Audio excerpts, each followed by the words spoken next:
নমস্কার বন্ধুরা, আজকে আমি বাজারে দেখলাম ফ্রেশ মাছের ডিম। নমস্কার বন্ধুগণ, আশা করি সবাই ভালো আছেন। এটা হচ্ছে মাছের ডিম।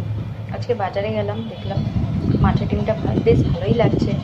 চপ খেতে ইচ্ছে করছে, কিন্তু আলু চপ পেঁয়াজু এইসব না, কিছু ডিফারেন্ট। তাই কী করলাম, চট করে মাছের ডিমটাকে ভালো করে ধুয়ে নিলাম। ধুয়ে তার মধ্যে একটু পেঁয়াজ কুচি দিয়ে দিলাম, লঙ্কা কুচি দিয়ে দিলাম, 1 চামচ বেসন দিয়ে দিলাম, সামান্য একটু হলুদ দিয়ে দিলাম, আর স্বাদ অনুযায়ী নুন দিয়ে দিলাম। দিয়ে এটাকে ভালো করে চটকায় মেখে নেব। সামান্য একটু খই দিয়ে দিলাম।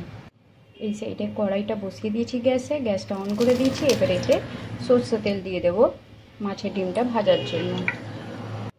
আমার তেলটা গরম হয়ে গেছে। এবার গোল গোল আকারে মাছের রেসিপিটা পছন্দ হলে প্লিজ সাবস্ক্রাইব করবেন আমার চ্যানেলটাকে, আর লাইক শেয়ার করবেন। Thank you.